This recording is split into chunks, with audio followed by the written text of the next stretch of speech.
Ako si Leng. Ako si Marco. At nangako nga kami dyan na tatapusin namin yung 60 vlog bago mag-August. At ito na nga ang aming kapitong vlog at meron pa nga natitirang 53. At ito nga mga nangyari.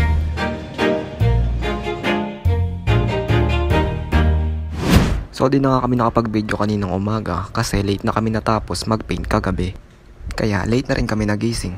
Nilinis ka namin dito sa baba kasi nga dito kami magpipaint.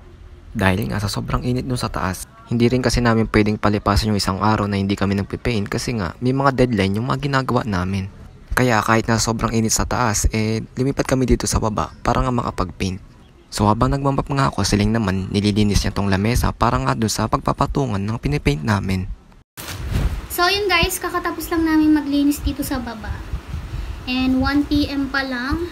So sobrang init dun sa taas dahil nga yung bubungan sobrang baba, abot kamay lang yung bubungan. Kung dun kami magtatrabaho, magiging daing kami. Matutusta tayo dun sa taas. And ngayong araw, umaabot ng 40 degrees yung init. Kaya hindi namin kakayaning mag-paint doon sa taas. Kaya dito na lang muna. Kaya nakasando na lang din ako. Dahil pati ako init na sobrang init. Wow! Kuha ka ng ano? Damit na ano?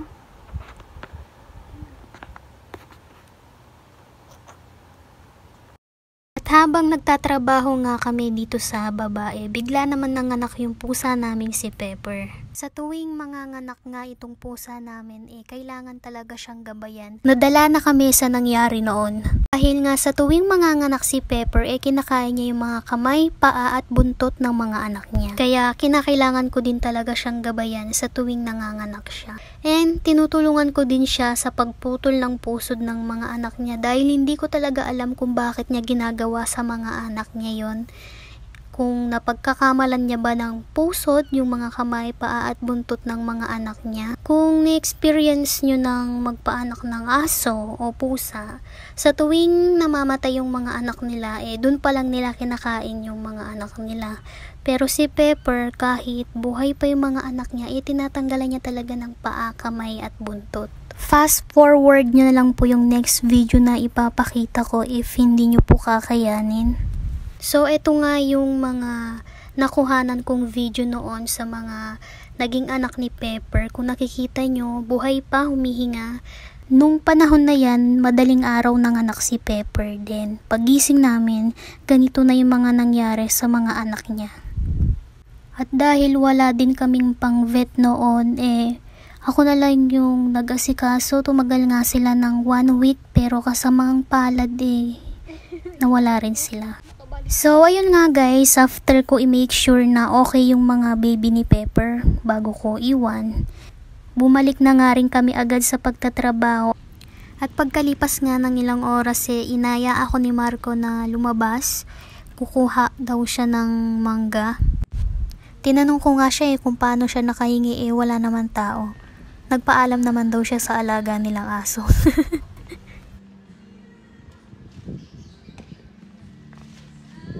Pwede na yan.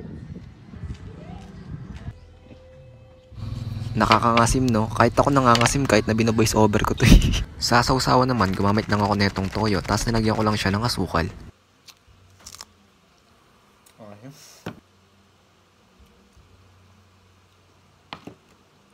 Habang kumakain nga kami, ina-edit namin tong pang thumbnail dun nga sa YouTube channel namin na links. Ang outline pala.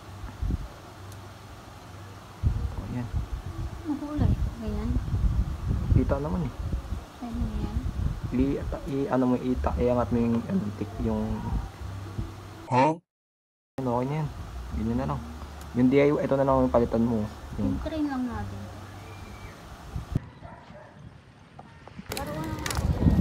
So, ayan. Umalis nga muna kami kasi mainit pa nga dun sa amin. At bibili muna kami ng may merienday namin. Kulang pa daw yung mangga Pupunta na rin pala kami sa may hardware. Tapos, titingin kami sa screen. Parang gagawa kami ng kulungan ni Pepper. Yung nanganak nga namin na pusa. So, sumakta pa nga na sarado pa yung hardware na punta namin. Sarado pa. Kaya, matik, bigyan mo na kami pagkain.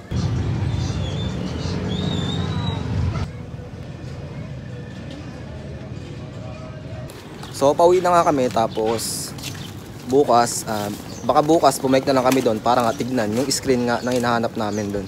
Dito nga nakauwi na kami tapos lumipat na lang kami ulit dito sa taas para nga ituloy yung ginagawa namin.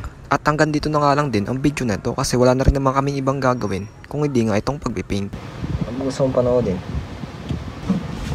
Napanood mo na ba ito? Series to eh.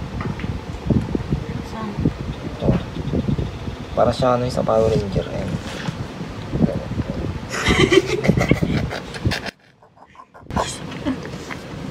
Kaya mo kasi para sa Power Ranger yan.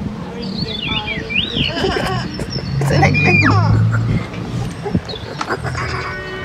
Ito ang isa ulo mo.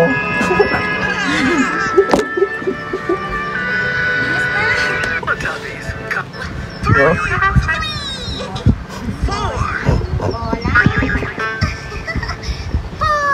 Pasalamatan ko lang din yung palagi nanonood sa mga video namin at lalong lalo na nga sa mga nagre-react at sa mga nag-share. Kaya maraming salamat po.